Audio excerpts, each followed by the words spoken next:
Welcome to the Construction Leading Edge podcast from BuilderMastermindGroup.com. My name is Todd DeWalt. It's my job to help you, the construction business owner and leader, eliminate chaos and maximize profits.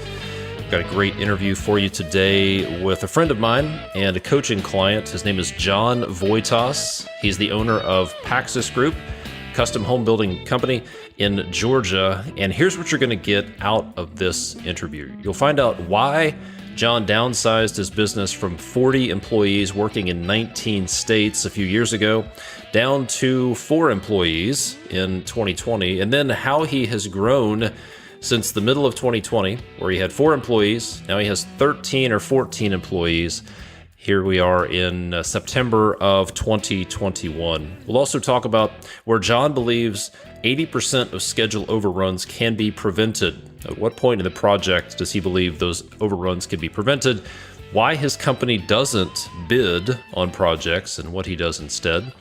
He talks about a surprising benefit of using a Preconstruction Services Agreement. We talk about why John says he's not really in the building business, even though he is a custom home builder. John explains what the power of the pause is. Then we spend a few minutes talking about why he joined the Builder Mastermind Group and the benefits that he's seen as a member. And then the Crack the Code segment, where John shares one surprising strategy that he feels like he's cracked the code on involving his people. Great interview. John is he's a longtime builder, lots of experience in the commercial industry, very successful custom home builder, very successful entrepreneur, very smart guy. You're going to want to take some notes as you go through this interview. Before we get to that, I do have a couple of resources that I want to get in front of you. Here we go. Let me ask you a question. Are you tired of second guessing yourself on the big decisions you need to make as a business owner? Ever wish you could have somebody else to talk to who has experience owning a construction business and they're not a competitor, just to bounce ideas off? Do any of these 4 statements sound familiar? Number 1, I want to be constantly learning and improving, and if somebody else has figured out a better way, I'd like to know it. Number 2, I'd like to be part of something bigger than just myself, to be part of a group that's making a difference in the construction industry. Or number 3, I've been figuring things out on my own for a long time. Am I doing it right? Is there a better way? Or number 4, I don't know what I don't know, and I would sure like to avoid the expensive learning curve. And if you've dealt with some of these things, maybe you've tried a few solutions to try to solve these challenges, like reading business books and then trying to figure out how to apply it to your business. Or maybe joining a Facebook group or 2 and then wading through all the negativity and BS that's in there. Maybe you've joined a CEO group or a networking group, but they don't understand construction because they don't own construction businesses.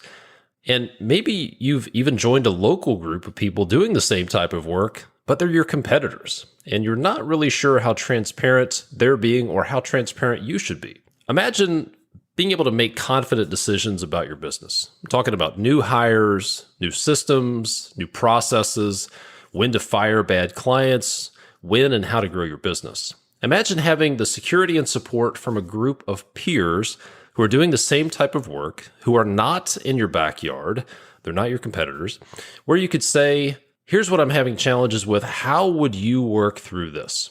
Well, I'd like to tell you about the Builder Mastermind Group, which is helping dozens of construction business owners solve those exact challenges. Here's how it works. When you join the Builder Mastermind Group, you'll be placed in a small group of other construction business owners who are doing similar work with similar sized businesses, and they're not competing with you. Number 2, you'll have monthly calls with your small group where you'll discuss challenges and best practices around a specific topic.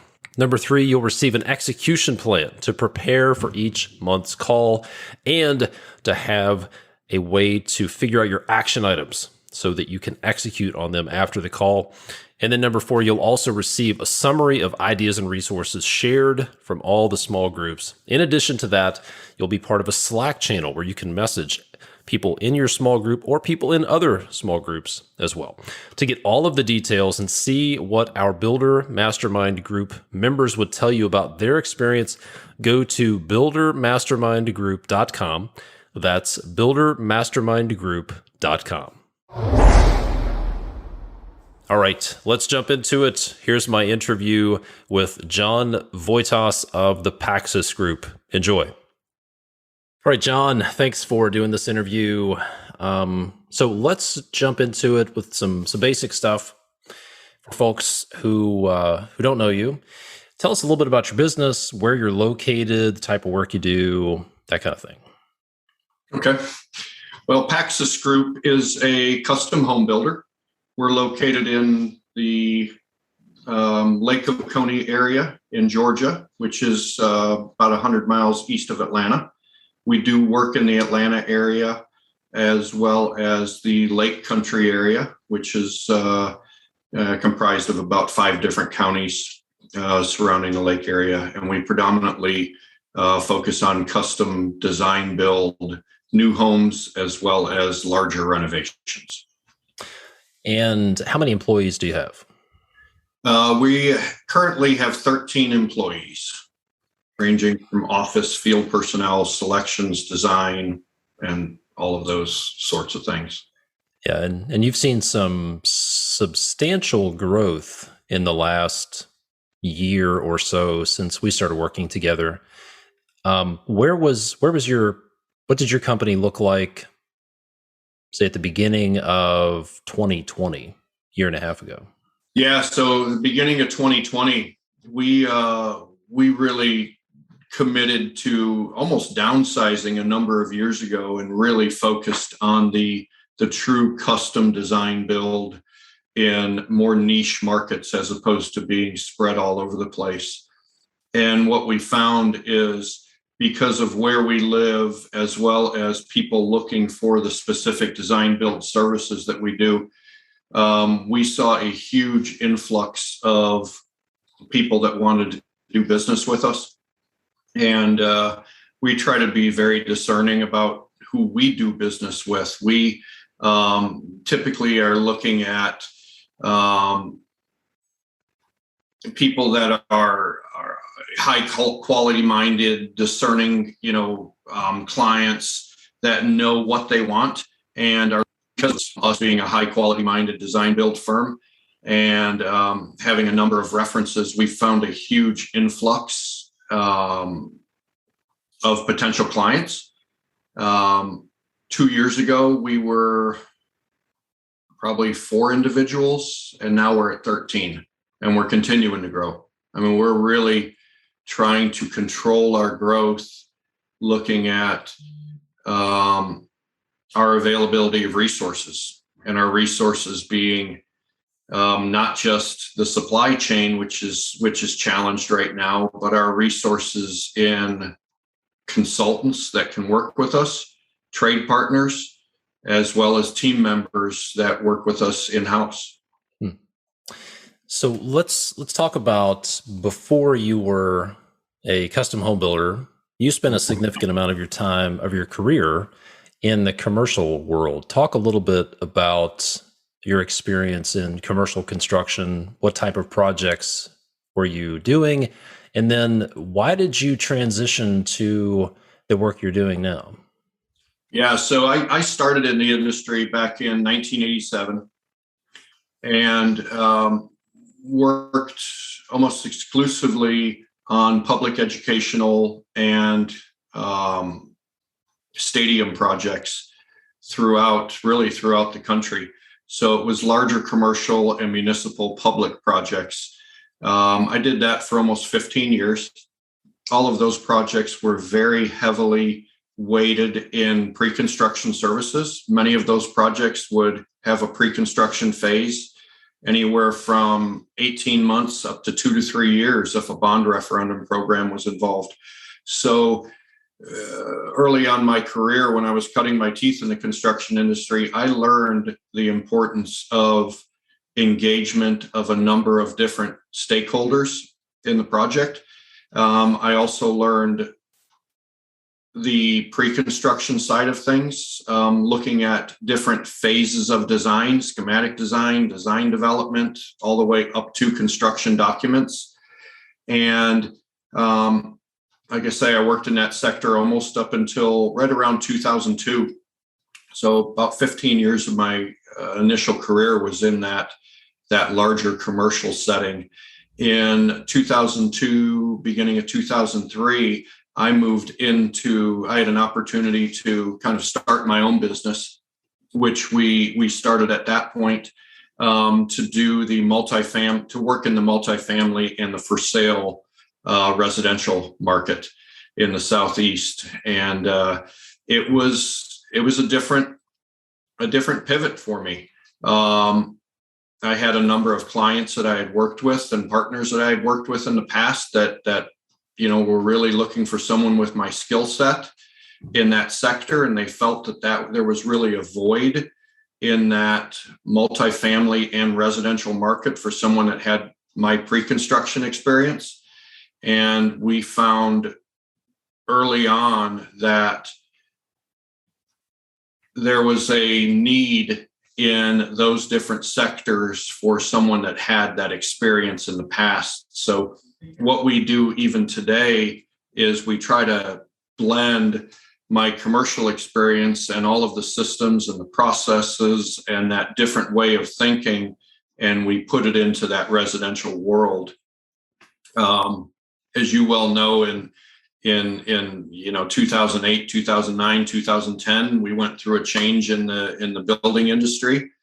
And at that point, we had to look and say, we had to remake ourselves and say, what do we really want to do? And at that point, we really focused on the consulting services for clients that were acquiring assets, either, through bankruptcy or buying fractured deals and that type of a thing. So until the building industry started again, we really just worked on, how to reposition assets and work in in different real estate functions that would then better serve us when construction started again. And then in 2013, we started full force again building. And I think 2013, we built probably around 150 homes that year. And 2014, we built over 200 homes in that year. And then just slowly started to really narrow our road in what we were building, and eventually moved into just custom design build, new construction, and design build residential, renovations. You mentioned that you downsized. So it sounds like you were building 200 homes, and then toward 2020, you decided, you were down to just a handful of folks. What led you to downsize and make that transition? Yeah, so we've always had a mission statement and kind of a business model that we don't bid projects. We don't spend a lot of time and energy out blindly looking for clients. We really try to let our past work be our marketing arm of our company. We don't have a big marketing department within our company. We don't have a specified business development person within our company. We look at the past work we do and our previous clients as our referral source. So we had gotten to a point in 2015 to 2017 that we were working in 19 different states, scattered all over the country, doing work for specific clients. We had employees up to somewhere between 45 and 50 employees. And at one point, because of a couple life experiences that we had, we looked and said, life is too short.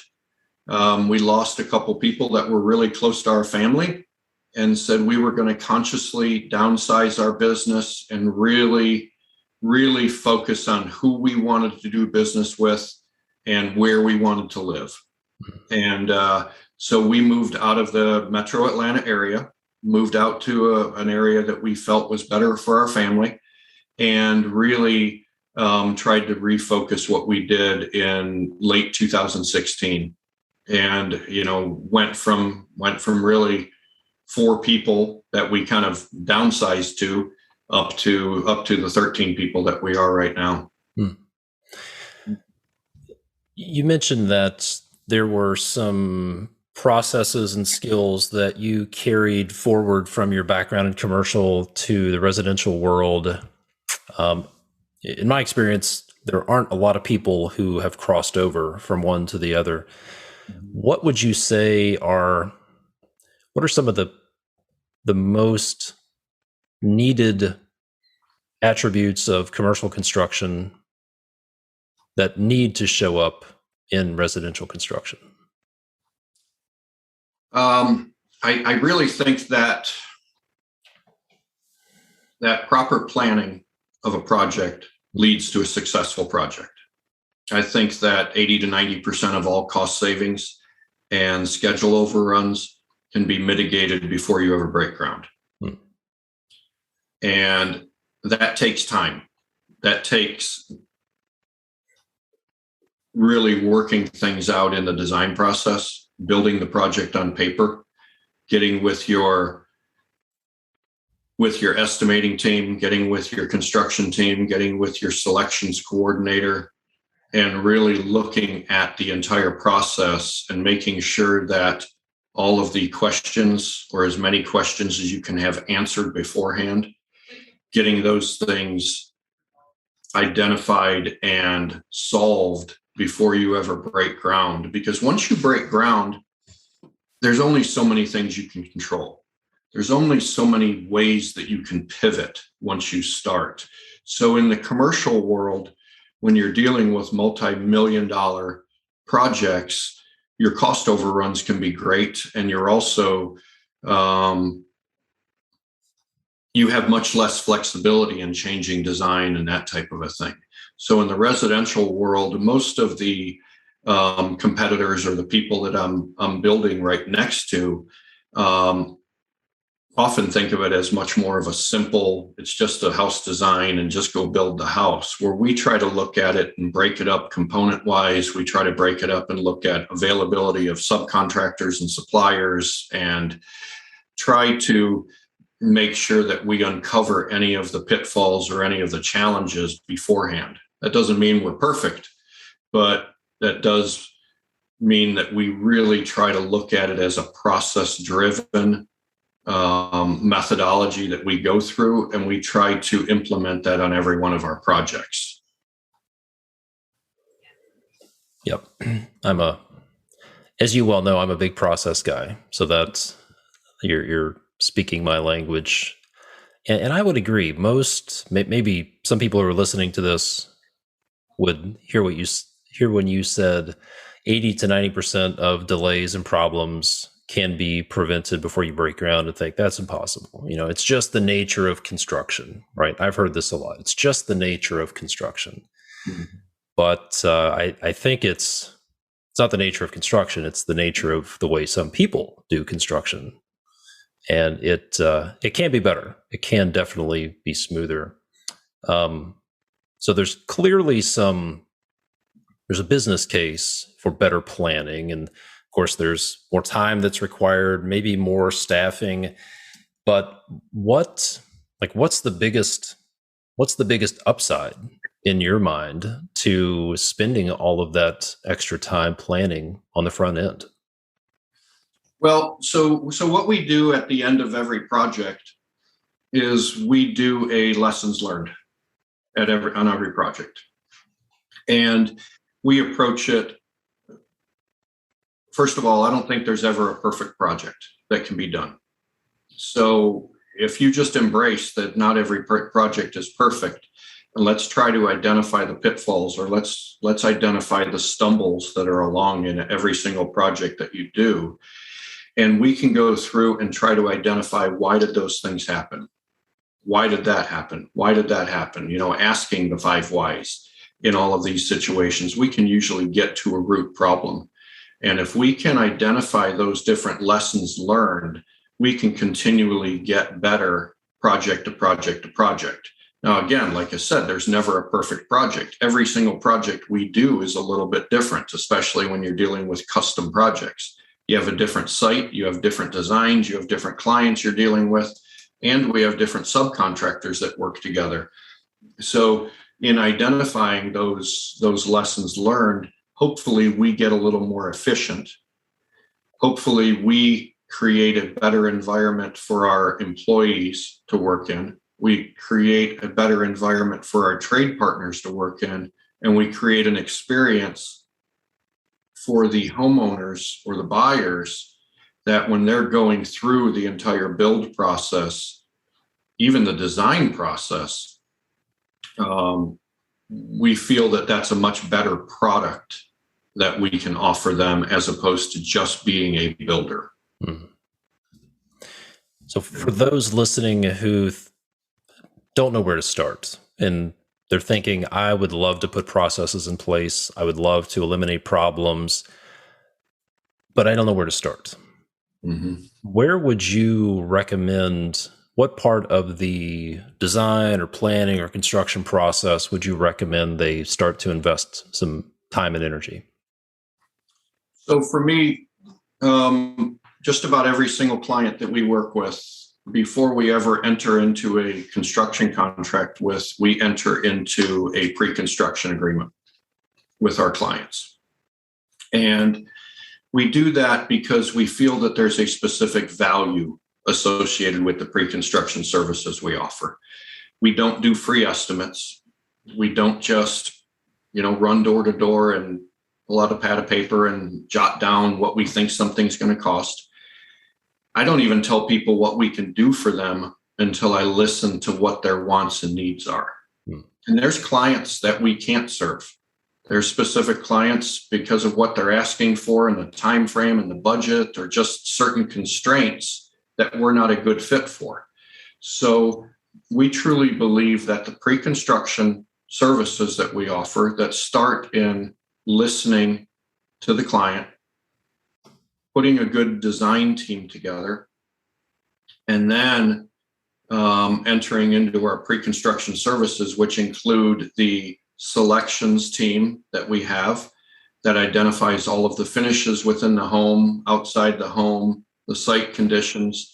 And then we work with our estimating group and our trade partners to come up with a really good estimate as best as we can based on the information we have, and see how we can meld the needs and the wants with the budget constraints and the time constraints we have.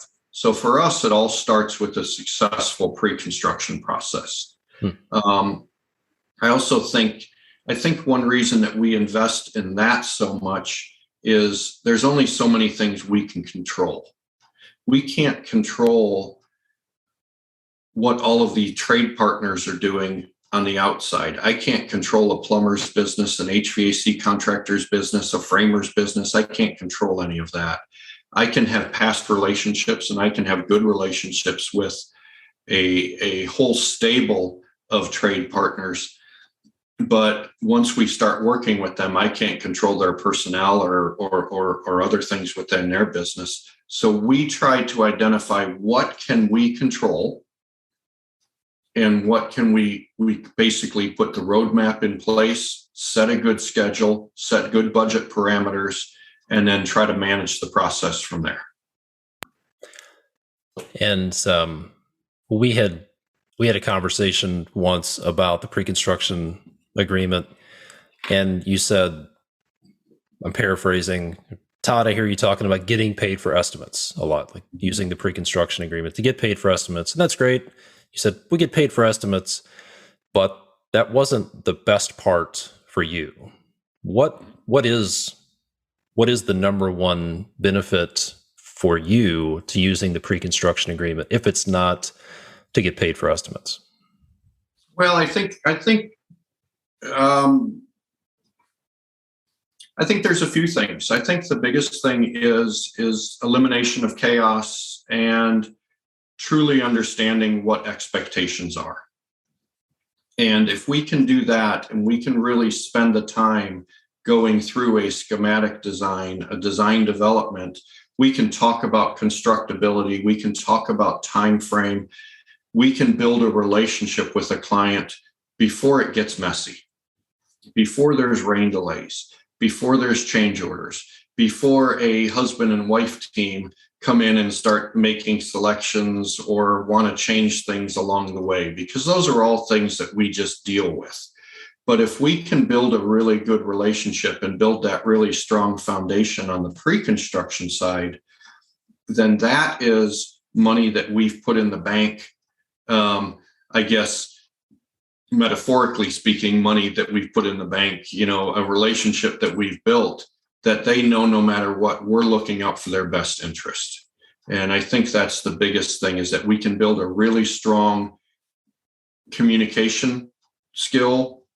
We can create true collaboration with our partners. And our partners I look at as our clients, our team members, and our trade partners. And when we have everybody engaged at the front, we've identified expectations. And that's what we really do, is we really meet expectations in the end, or we fail to meet expectations in the end. So for us, that pre-construction phase is really setting the foundation that we build the rest of the project on. And we all know in the building world how important a foundation is. So that's where we start. Before you ever, break ground, before you ever deliver a lumber pack to a job, we have a long relationship with clients. Just before this call, I had a client walk in the door, and his job has been delayed because of weather delays. And we had a great conversation. It had absolutely nothing to do with the job. He just stopped by to say hello. And, we build these relationships, and they become lasting relationships after we're done with the build. And that's more important to us than anything, is building those relationships and doing what we say we're going to do. I like that. I don't know that I've ever really thought about it, but the pre-construction phase is a good opportunity to deposit or develop some relationship capital and really focus on the relationship, because at some point you will need to make some withdrawals because of issues, mistakes, and that makes so much sense. I like that. Let me ask you one of my favorite questions that I ask just about everybody that I interview. What is one thing you believe to be true about business that some might say is unconventional, maybe even a little crazy? This may sound crazy, because I've been in the building industry since 1987. But I don't believe we're in the building industry. I think we are really in the communications industry. We implement a process. Okay. We have to listen to what the people want as an end product. By listening to what they want as an end product, we need to assemble pieces. So on the pre-construction phase, we need to assemble design consultants, architects, engineers, surveyors, estimators, collaboration with trade partners to finally get to a point that we can even start construction. Once we start the construction, we're actually not building. We build very little. Most of what we're building, we're utilizing people in the supply chain for materials, and we're utilizing trade partners to implement the actual construction itself.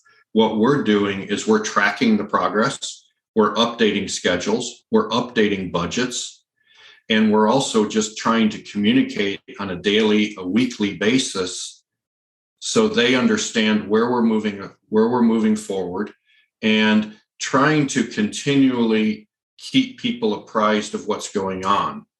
And I think that goes many layers deep.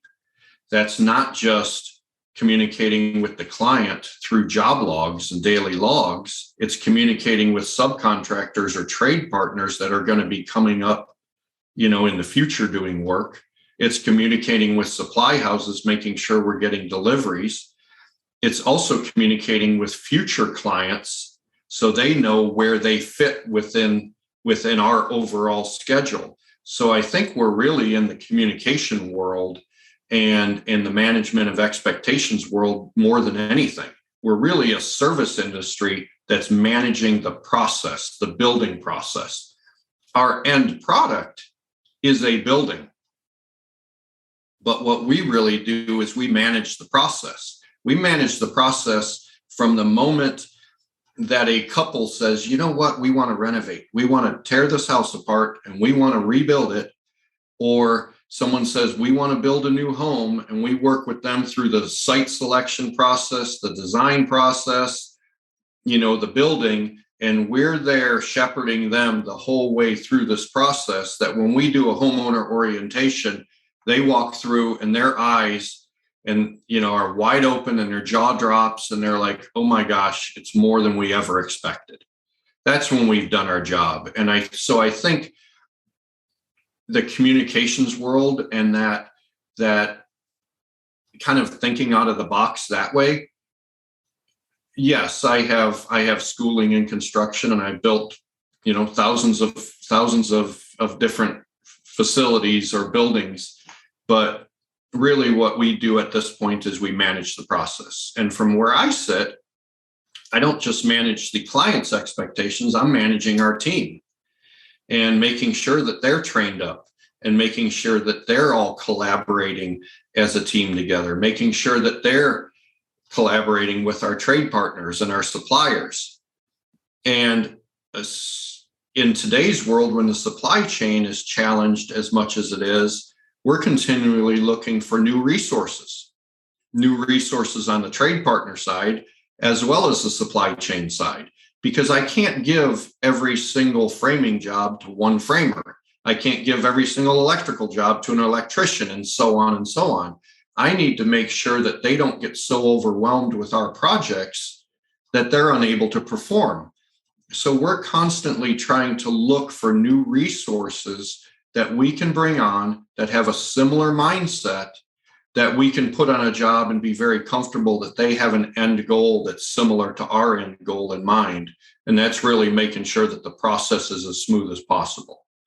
I want our clients, if it's clients that work within our company, clients that have us building a home for them, or the trade partners that are clients of ours as well, I want them to say that there's no question they want to work with Paxus.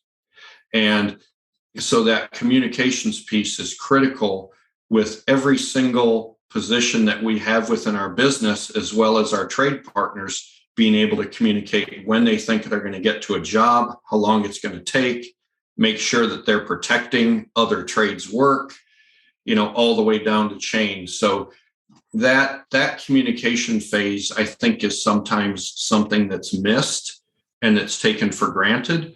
And our lessons learned have often showed us that whenever we stumble, it usually gets down to a lack of information, a lack of communication, or timely communication. Yeah, that is a different lens to look at it through, but I completely agree. I've often said when I was managing large commercial projects, I didn't build anything. My job was to be an information broker and just make sure that the right people had the right information at the right level of detail at the right time. And if I did that, this stuff got built right. If I didn't, then things fell through. But I think, as you're saying, that one of the things that I hear a lot that's a constant challenge is, how do I get my superintendents to fill out daily logs? Well, that goes back to a fundamental misunderstanding of their job. If they think they're in the building business and they completely devalue, or if they don't understand they're in the communication business, they won't fill out daily logs. But somebody who understands they're in the communication business, they will fill out daily logs. And a custom builder who understands their job is to communicate and set expectations, they'll overinvest in that. And makes a lot of sense. So I think I would agree. Some people probably think that's a little unconventional, but I think at least two of us agree.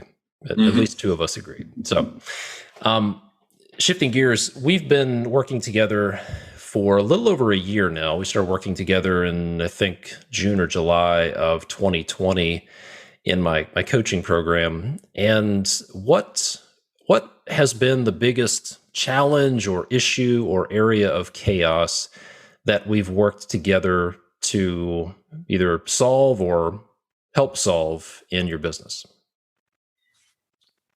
Yeah, so from the chair that I sit in, and looking at how real large companies have been run, as well as very small companies are run. And through my career, when I started out, I went to work with a company that had over 800 employees, and we've had as little as 2 employees. So I've seen a lot of different ways to run the business. And I think when I first reached out to you, the biggest thing I was looking for is someone that could help me, someone that had experience in looking at organizational structure as well as proper staffing.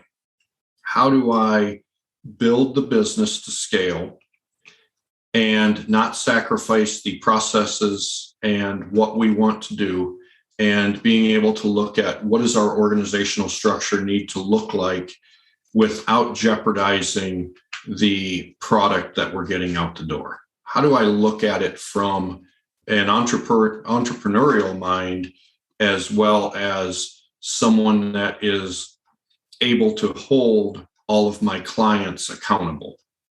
And again, clients, I mean employees, outside clients, and trade partners. And you've been a tremendous help in whenever I've had challenges to be able to help me talk through and walk me through based on your experience with, people all over the country that have similar types of businesses, and figure out how does it best fit our specific needs. And how have things gone for you as far as developing that organizational structure since we've been working together? Yeah, when I look back a little over a year ago, I think I first made contact with you probably in June or July of 20. And I think it resembles our company back then, resembles what we are now, very little. At that point, I was really an employee of the company as opposed to someone that's running a business. And you and the peers that I've been able to had the pleasure of working with and talking to have really allowed me to see the business through a different light. And it has allowed us to move forward in a positive way. We've been able to set short-term and long-term goals, and you've been really good at keeping me accountable and not just being a yes person, questioning some of the things I say and why do you really think that? And that may not be the most beneficial way to approach something. So you've challenged me in a lot of different ways to really look and say, is that in alignment with your core values? Is that in alignment with where you want to move to in the future? In some cases, you've agreed that I think the way you're doing things is the right way to do it. But more importantly, it's challenged me to step back and think out of the box and really look at some of the other people's experiences that you've worked with, or I've had the pleasure now of speaking with, and saying, okay, what has worked with you in the past? And let me see if I can implement some of that stuff within our business. And a number of people in our team have benefited from that. And I think that's a win-win all the way around. Well, I'll say you and Heather are fantastic implementers. You guys have done a tremendous amount of work in the last year or so and dealt with unprecedented demand, incredible growth to go from 4 employees to 13 to triple in size in a little over a year. putting new systems in place, dealing with COVID, the supply chain issues, a few other hits, a few other curveballs that have been pretty tough. But you guys have been fantastic implementers and have really stuck it out. What is different now on the other side of all this work you've done for the past year or so? What are some of the biggest differences for you now that you've gone through all of this work? I think the biggest thing is that we're proactively managing as opposed to reactively managing. We're trying to, in our business, we try to emphasize the pre-construction side, and we try to emphasize building the stuff on paper and really thinking and planning. And before, we may have preached that when we were dealing with projects outside of our actual office, but now we're actually putting a number of more efficient systems in place. We have made some really smart hires, and with those hires, we've tried to really think about what does that position look like? What do they do? What's the processes we want them to own, and how do they interact with the other people within the business, as opposed to just bringing on a body and saying, go put out some more fires. Because sometimes in the construction industry, you can either be a fireman or a jerk. Other words you could probably use, but we look at it and say, if we can be proactively managing and we can be a communications person,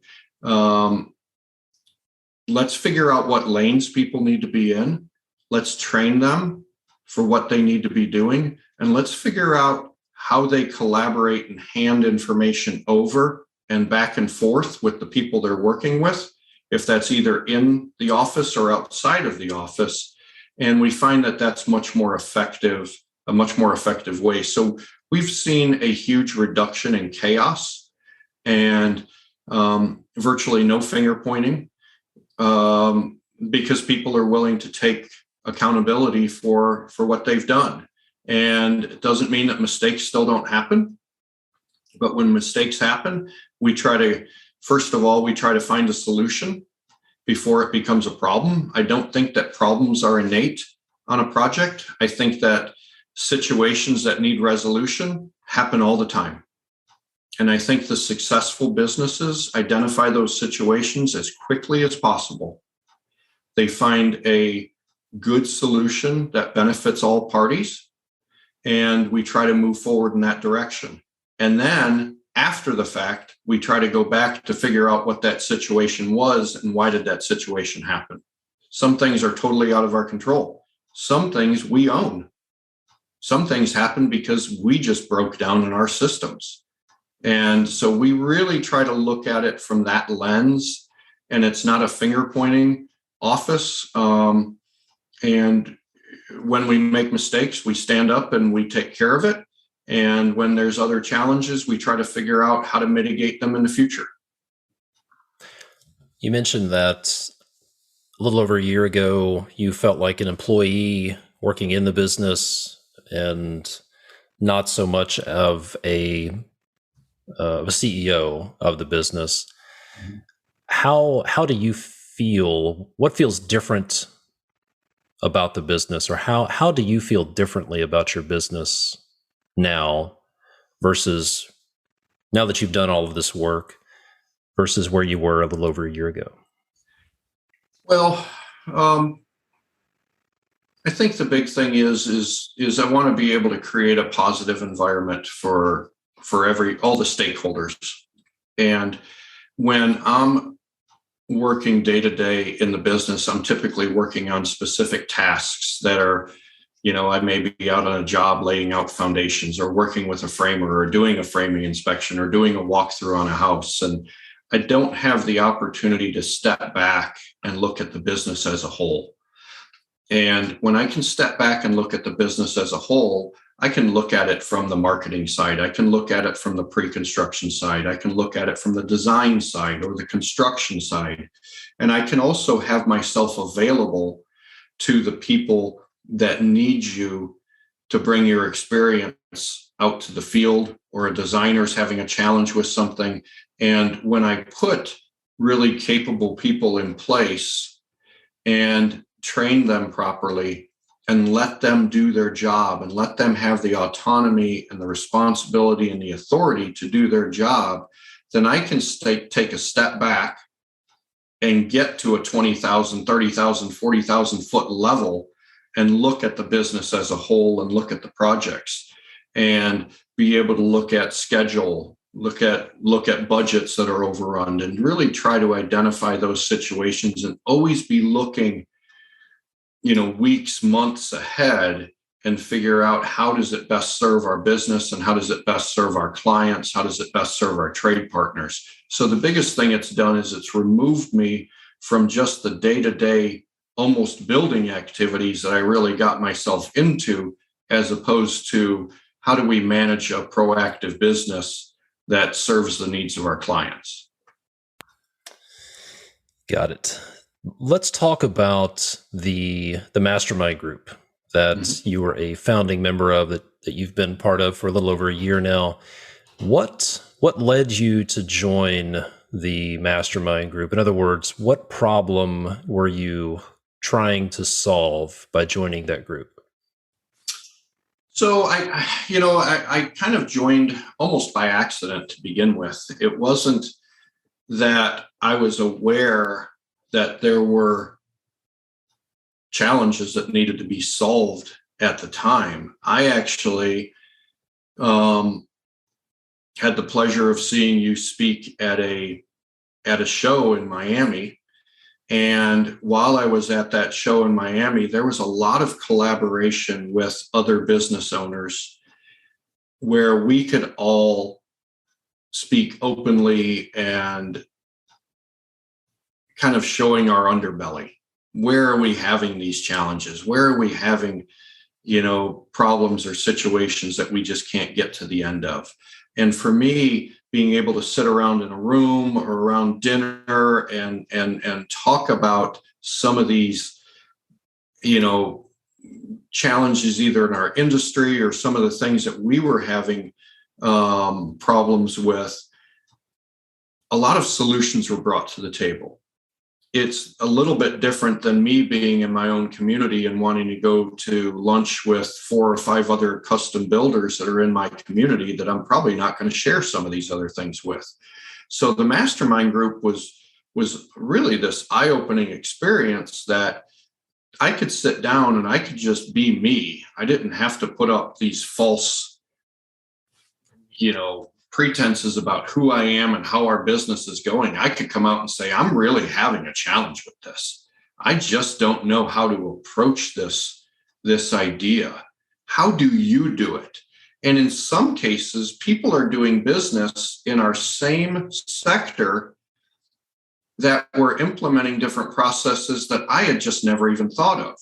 So it was taking almost the best of the best and some of the real challenges that I'd never even thought of and putting it together in this think tank. And when we could just openly collaborate about these things, in some cases, it gave me solutions that I could implement in the future. But one of the biggest things that's come out of it is I've heard some of the challenges that some of these other builders have been going through that we hadn't experienced. But by talking through them, it allowed me to implement processes so we make sure that we don't experience those same pitfalls. And that's been, you can't put a value on stuff like that. So I think that open collaboration and just, we've created friendships with people, and you can openly talk. And if we have a situation that we don't know how to deal with, I can call up 3 or 4 people, or I can get on our Slack and I can throw a question out there and people will share information back, and they're not sharing it because they get anything, they're not getting a monetary thing out of it. They're sharing it because they want to share their successes. And in turn, we end up succeeding as well. And hopefully the other people in the mastermind group that I'm with are experiencing the same type of thing that I'm experiencing. Yeah, it's such an interesting dynamic how it's not surprising, but it's pretty cool how generous people are and how open people are and how much people want to help others. It's like maybe not everybody's like this, but the vast majority of the people in the mastermind group want to help other people. If they have something valuable to share, they want to help other people. They've taken their lumps, they've taken the hit, and I know personally, I think back to some of the hits I've taken. If I can help somebody avoid that hit, then I want to help them. I don't like to see people making the same mistakes I did. So I think that's interesting, seeing things that are coming that you haven't seen yet. So learning about problems other people are seeing that you haven't experienced yet, so you can prevent them. Plus, how do you deal with things that you're currently dealing with, building relationships? If you had to boil it down to, if you had to pick one thing that is most valuable to you about being in the Builder Mastermind Group, what would you say that is?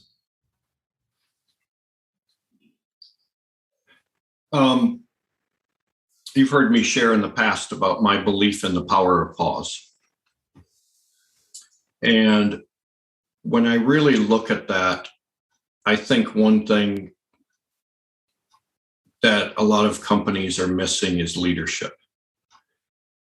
And you need to be able, every company needs a leader. And every company has a leader. It may not be the person that sits at the top of the company. It may not be the person that started the company. It may not be a good leader, but every company ends up having a leader. And I needed to be able to take a proactive step to be a leader and be able to be the calming force within the business, and to be able to look at our mission statement and look at our core values and be able to say, no matter what situation we're in, to be able to look back on those other things and say, are we in alignment with those things? And the mastermind group has given me the ability to say, I'm going to invest in myself. I'm a very strong proponent about education and continuing education and learning and continually learning. And I'll tell every single employee, go out and get whatever classes you need. We'll pay for it. We'll do that. But that was one thing that I wasn't doing for myself. And so when I first decided to go with you, that was an investment in me. And in turn, that's been one of the greatest investments of our business, because I was willing to say that I don't know it all. I need to learn. I need to learn from other people. And, I've got 2 eyes and 2 ears, and I had to look at how other people were, operating their businesses. And I needed to listen to their success stories and their challenges, and to be able to sit back and figure out, how can I take away the good and avoid the bad, has been one of the biggest takeaways that I've learned from our group. And the great part is after a year, I have not seen any stagnation in that information or the ability of other people in the team to share, because they're all growing as well. So the great part is when you look at the mastermind group that I'm part of, we've all grown so much in the last year because of our own experiences and us implementing certain processes and working together, that the quality of the information and the conversations we have are so much more advanced now than they were a year ago. And that to me is so exciting, because we just we're committed to getting better, and we're committed to working together. And we're also this accountability group that says, hey, you set these goals aside for this next month. How are you doing on that? What can I do to help you get over that next step? Or if I have a pre-construction agreement that I like working with, I can share it with someone and not worry about trade, sharing trade secrets. Because I know if I need something in the future, I can reach out and someone's going to unselfishly share that with me as well. And that is just something was kind of a mind-blowing, epiphany that was like, wow, these resources are really out here. Everybody working towards that common goal and trying to get better together, that we as a group could do what one of us couldn't do on our own. And I think that's critical. It's beautiful. Rising tide lifts all boats, right? Yeah. So let's land on what I like to call the crack the code segment. What is one specific part of your business that's working well for you that you would be willing to share about? In other words, maybe start with the issue you were dealing with, and then what system or process or approach did you start using to solve that problem? Yeah, I think it goes back to the lessons learned where I look at the people within the business.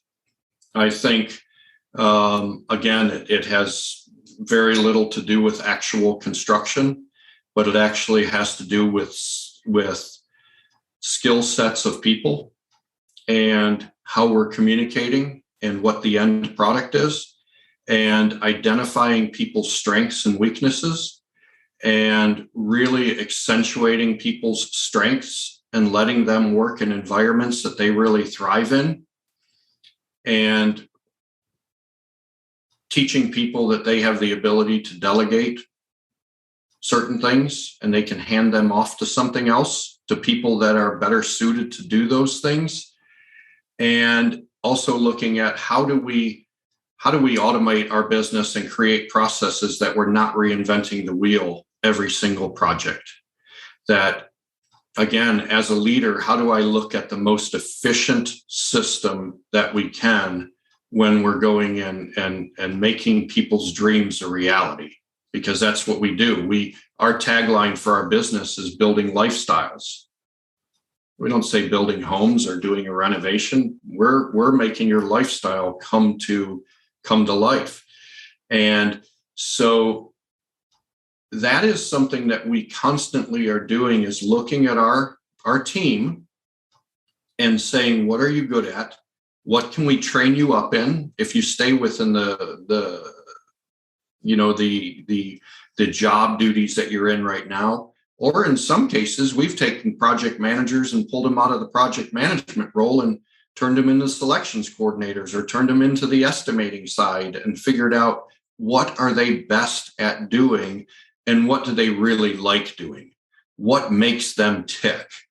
And so that for me it goes into that communications thing and listening and hearing what makes people successful. And if we can have the people across our entire business be successful and love working and love doing what they do, the end product just happens. In the building industry, I think that if you just let subcontractors and trade partners go and do a job, they could probably build 90% of a project on their own without us. Is it going to meet the needs of the client? Is it going to get done on time? Is it going to actually get done? Is the warranty process going to be a smooth process, owner-centric, looking at your best interest? So it's constantly looking at growth within the business. And that doesn't mean adding people or adding clients. It means improvement of systems, constantly looking at how do we try to get better day by day. Because if we aren't committed to getting better day by day, and if we aren't committed to growth, then we're just going to stagnate. And we're not going to be able to stay up on things. You shared with me, 3 words in a recent conversation we had, and it was that times have changed. What are we doing about it? You can sit and you can complain about it. You can say it's totally out of our control, or you can start thinking out of the box. You can start looking at different ways to do things. We've recently hired someone that just manages our warehouse. We've hired someone that just does procurement. People that really focusing on buyout and buying things out in a different way, because the times have changed. And we've been able to do that proactively in projects because we weren't afraid of growth. And we weren't afraid of saying, your skill sets are really good over here, but we think they'd be excellent over here. What do you think about that? And in some cases, we've moved employees into different situations and we've seen them just explode and flourish and then take ownership. And as a result, there's a better product in the end for everybody that's involved. So I think that's a big thing, is that commitment to continual growth. And in the end, the product that we're delivering happens to be a custom built house or a custom renovation. And because we're committed to that growth and we're committed to that collaboration and that sharing of resources, the product just becomes better and better every one that we produce. The product sort of takes care of itself when you focus on the people and the communication and the process. Yeah. Yep. I like it. Well, great stuff, John. I've been looking forward to this one, and it did not disappoint. I want to be a good steward of your time. If people want to connect with you, follow you, whether it's website, social media, wherever they can follow you or find you, where are some good places for them to go? Paxusgroup.com. And then we also have a Facebook page and we have an Instagram page. And, that's probably the best way, is through our website or through our Facebook or through our Instagram page. Perfect. I'll find those links. I'll put those in the show notes so you folks can follow John and the Paxis group. John, great stuff. I really appreciate it. It's been a pleasure working with you for the last year or so. I look forward to working with you in the future. And it's been a pleasure having you on the podcast. Thanks so much for taking the time to share. Thank you, Todd. You've been a irreplaceable resource for us. We appreciate everything you do. I appreciate that. Thanks a lot. Thank you. There you go. As always, my challenge for you is to take one thing out of this, at least one thing out of this interview, and make it show up in your life, make it show up in your business. What are you going to execute on? You heard lots of actionable advice, and the best way to get some value out of it is to make it show up in your business and your life. If you own a construction business and you would like to work with me directly in my one-on-one coaching program, like I've been working with John for the last year or so, then the first step is to schedule a free strategy call by going to constructionleadingedge.com, clicking the button that says schedule a free call. We'll get on the phone. We'll talk through some of the challenges you're dealing with. We'll talk through what going forward might look like, and then see if it makes sense for us to work together. But go to constructionleadingedge.com and schedule that free strategy call if you're a construction business owner and you'd like to work with me in my one-on-one coaching program. Also, as always, I appreciate the ratings and the reviews. If you get value out of this podcast, if you could leave a rating and or a review or share it with somebody that needs to hear it, that would be fantastic. And as always, thank you so much for listening. My name is Todd DeWalt.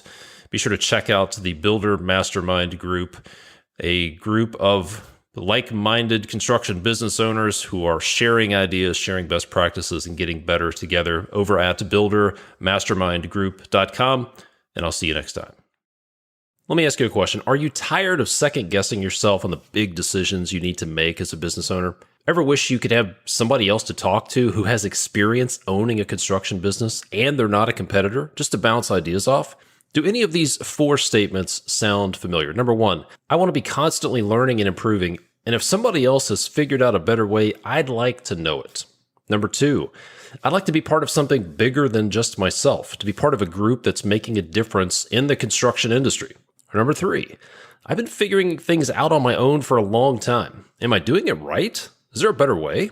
Or number four, I don't know what I don't know, and I would sure like to avoid the expensive learning curve. And if you've dealt with some of these things, maybe you've tried a few solutions to try to solve these challenges, like reading business books and then trying to figure out how to apply it to your business. Or maybe joining a Facebook group or two and then wading through all the negativity and BS that's in there. Maybe you've joined a CEO group or a networking group, but they don't understand construction because they don't own construction businesses. And maybe you've even joined a local group of people doing the same type of work, but they're your competitors, and you're not really sure how transparent they're being or how transparent you should be. Imagine being able to make confident decisions about your business. I'm talking about new hires, new systems, new processes, when to fire bad clients, when and how to grow your business. Imagine having the security and support from a group of peers who are doing the same type of work, who are not in your backyard, they're not your competitors, where you could say, here's what I'm having challenges with. How would you work through this? Well, I'd like to tell you about the Builder Mastermind Group, which is helping dozens of construction business owners solve those exact challenges. Here's how it works. When you join the Builder Mastermind Group, you'll be placed in a small group of other construction business owners who are doing similar work with similar sized businesses, and they're not competing with you. Number two, you'll have monthly calls with your small group where you'll discuss challenges and best practices around a specific topic. Number three, you'll receive an execution plan to prepare for each month's call and to have a way to figure out your action items so that you can execute on them after the call. And then number four, you'll also receive a summary of ideas and resources shared from all the small groups. In addition to that, you'll be part of a Slack channel where you can message people in your small group or people in other small groups as well. To get all of the details and see what our Builder Mastermind Group members would tell you about their experience, go to buildermastermindgroup.com. That's buildermastermindgroup.com.